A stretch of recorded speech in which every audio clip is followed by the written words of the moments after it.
Good morning. Welcome to UUCC, the Unitarian Universalist Church of Canandaigua. We are a group of spiritual free thinkers who gather to celebrate life, build community, and better the world. Wherever you are on your spiritual journey, you are welcome here. I'm Carrie Graff, your worship associate for this morning, and our service today will be led by Jill Paremba. Welcome back, and thank you to Scott Wright for providing music for us for the summer. It's always nice to have a mix-up. We love Bill, but the jazz style is so fun. So this service is also being live streamed to our YouTube channel. We plan to continue with hybrid worship services, so you can join us each week here in person, on Zoom, or later on YouTube. If this is your first visit, welcome. We invite you to sign the visitor's book in the entryway, and whether it's your first visit or your 1,000th, we are glad that you came.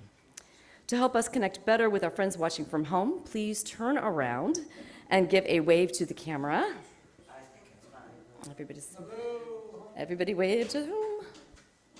There are people in the front who are not paying attention. This is just like, they're still not even paying attention. Okay, fine. At the end of the service, we'll invite our friends on Zoom to turn on their cameras and return the wave. I have a couple of announcements to share with you today. If you have a joy or sorrow to share, please fill out the card on your chair, and then you can bring up what you've written and put them in the little basket here after Scott rings the chimes and begins to play. Another announcement, mark your calendars now for our upcoming UU Climate Justice Revival, From an Extractive Age to a New Era, on September 28th and 29th. We'll meet on Saturday morning for the first part of the program, followed by lunch, and then continue the weekend with a service shared by UU churches across the country to help us gear up for climate action. Are there any other announcements for the good of the community?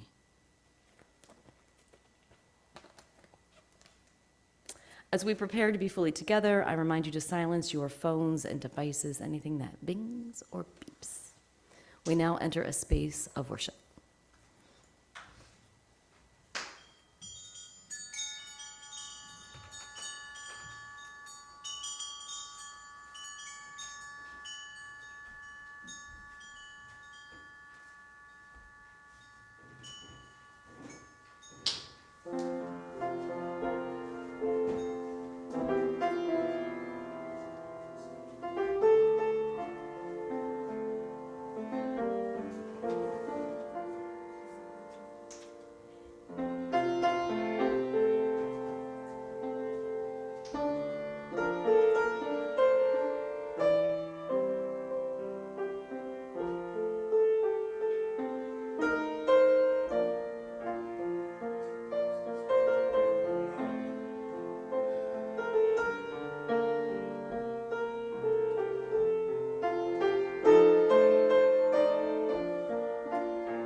I invite you to join with me in our chalice lighting words as the flame is lit.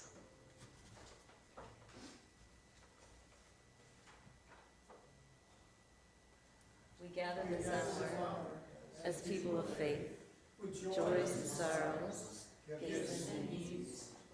We would like to speak in hope, sign of our quest for truth and meaning, as we celebrate the life we share together.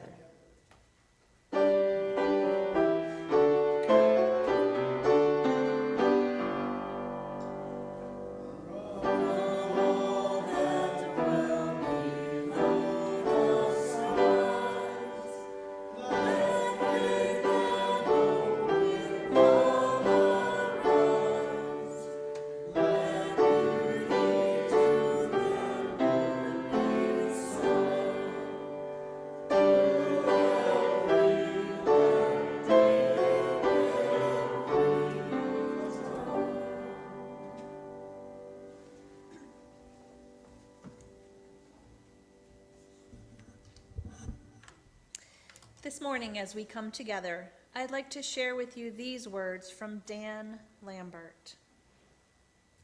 You are welcome here, no matter who you are, no matter where you come from, no matter what your background. You are welcome here to join us as we proclaim worth in our spiritual journeys. You are welcome to join us as we sing songs that uplift our very beings. You are welcome to join us in community as we learn, live, and love together. All are welcome as we worship that which gives us meaning and value. No matter what you call this building, this hour, or this gathering of people, we worship as one body, illuminated by the light of the chalice.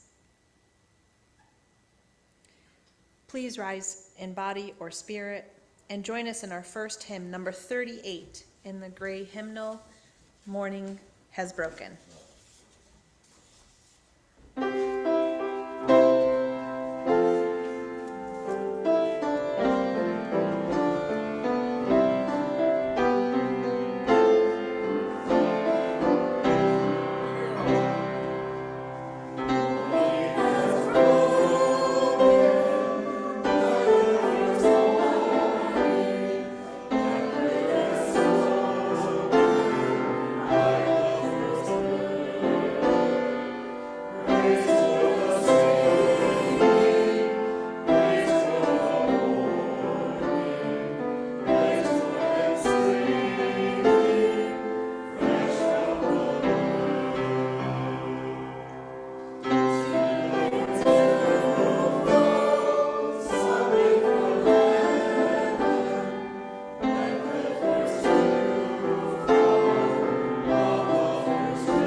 Our first reading today is an excerpt from Emergent Strategy by Adrienne Maree Brown. My favorite life forms right now are dandelions and mushrooms. The resilience in these structures, which we think of as weeds and fungi, the incomprehensible scale, the clarity of identity excites me. I love to see the way mushrooms can take substances we think of as toxic and process them as food, or that dandelions spread not only themselves, but their community structure, manifesting their essential qualities, which include healing and detoxifying the human body, to proliferate and thrive in a whole new environment. The resilience of these life forms is that they evolve while maintaining core practices that ensure their survival. A mushroom is a toxin transformer. A dandelion is a community of healers waiting to spread. What are we as humans? What is our function in the universe? One thing I have observed, when we are engaged in acts of love, we humans are at our best and most resilient. The love in romance that makes us want to be better people. The love of children that makes us change our whole lives to meet their needs. the love of family that makes us drop everything to take care of them, the love of community that makes us work tirelessly with broken hearts. Perhaps humans' core function is love. Love leads us to observe in a much deeper way than any other emotion. If love were the central practice of a new generation of organizers and spiritual leaders, it would have a massive impact on what was considered organizing. If the goal was to increase the love rather than winning or dominating a constant opponent, I think we could actually imagine liberation from constant oppression. We would suddenly be seeing everything we do, everyone we meet, not through the tactical eyes of war, but through eyes of love. We would see that there's no such thing as a blank canvas, an empty land, or a new idea, but everywhere there is complex, ancient, fertile ground full of potential.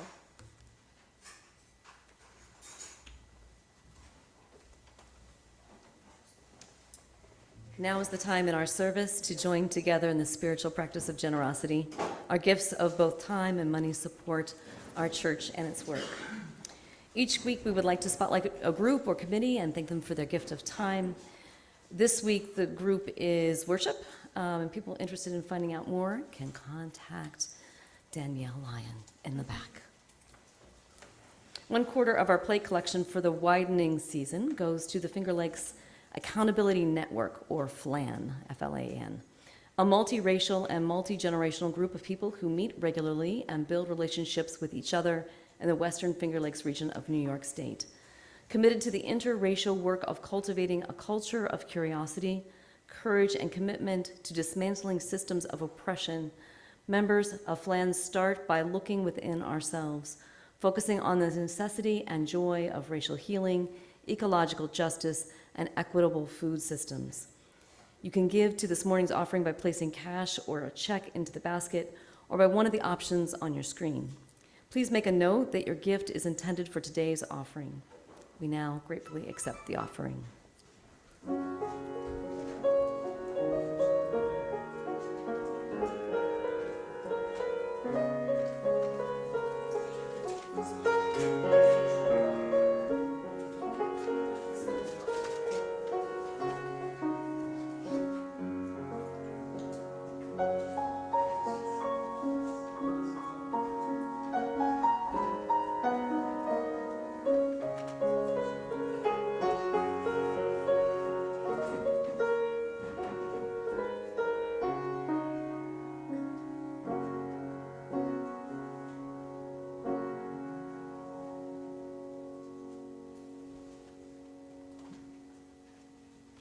Got a couple of joys to share, and really no sorrows, so that's lovely.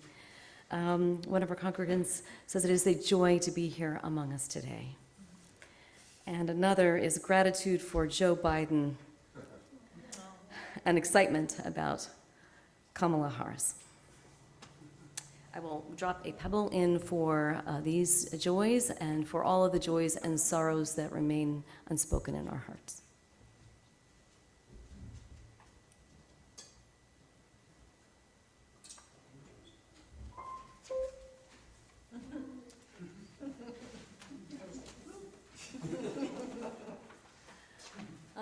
I forgot that we usually say we are with you at the end of those, so we are with you. Now is the time in the service for our responsive reading. I will read a phrase and then you all will answer. I see it up on the screen. We are the promises we make to one another. We will recognize the inherent value of each person. We will foster a community of compassion and caring for all. And we will engage respectfully in disagreement. In the service of the values that unite us, thus do we covenant with each other and with all. Now is the time for centering, followed by shared silence. And of course, by shared silence, we mean the absence of grown-ups talking to one another. So let us get comfortable in our seats. Maybe the children among us would like to lie down right on the comfy rug. And wherever you are, let your breathing slow down. Let your eyes fall closed. And take a few moments to just be. Let us all take a deep breath in.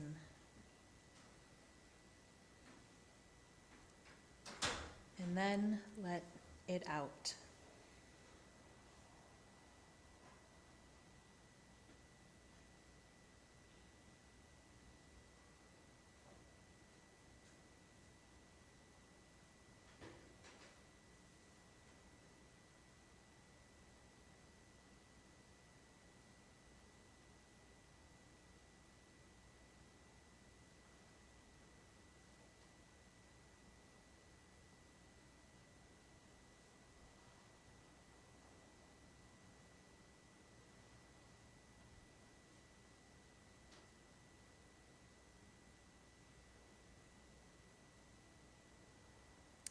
May the silence we hold together continue to bring peace to our hearts.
Our second reading today is Whole Boy, a tale from North Borneo retold by Faye Mogensen.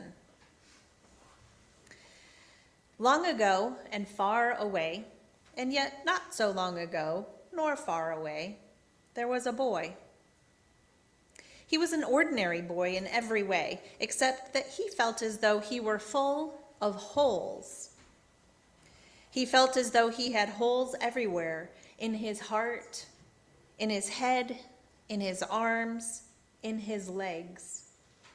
He felt as though he had as many holes as he had body, and he called himself Whole Boy.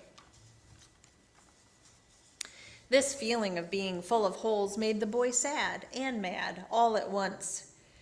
It stirred up trouble inside him, and so he caused trouble all around him. When the fishers were preparing to set their lines, Whole Boy tangled them. When the farmers were planting their fields, Whole Boy raced through and trampled the ground. When the musicians were preparing to play, Whole Boy shouted and stomped and screamed as loudly as he could. When the other children were trying to play, Whole Boy found a way to get in their way. Eventually, it was unbearable to have him around. He could hardly bear himself. Some people wanted to drive him out of the village. Others wanted to punish him.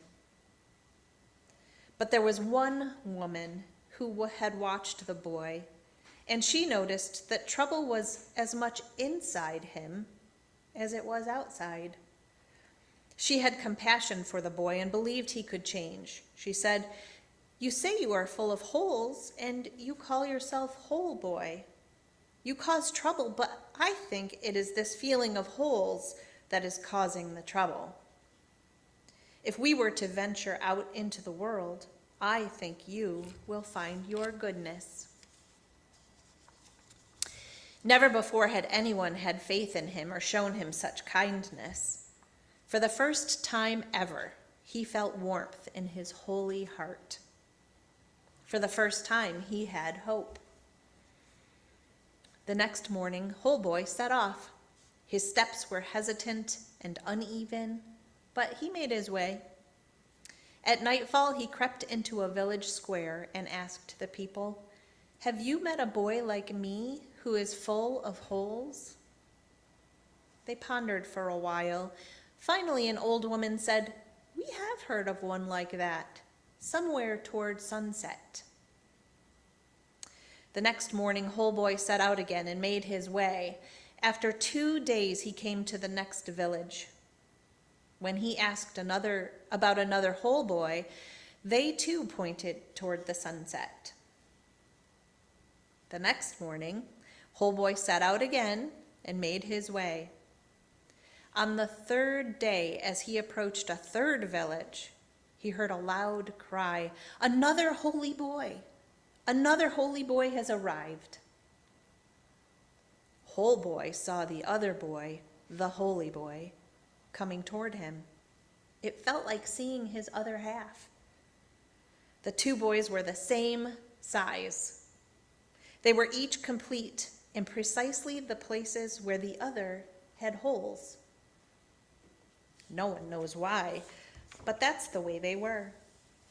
The boys recognized themselves in one another. They weren't sure what to make of each other. Each looked the other up and down, and they began to tussle. They held tight to each other and fell to the ground. They rolled into the forest.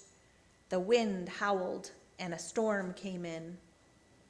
All the people ran to their homes, but the boys did not. In the calm of morning, 2 Hole Boys, WHOLE, walked out of the forest. Our friend, the new Hole Boy, walked home to his own village, and there he found the woman who believed in him. She held her arms open and welcomed him home. Please rise in body or in spirit and join in our closing hymn, number 407 in the gray hymnal. We're going to sit at the welcome table. Welcome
If you are with us today on Zoom and would like to wave goodbye at the end of the service, you can turn your camera on now. Please join me in our chalice extinguishing words. We extinguish this flame, but not the light of truth, the warmth of community, or the fire of commitment. These we carry in our hearts until we are together again.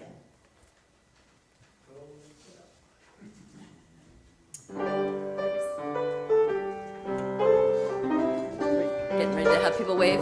Anybody waving to us from home? No?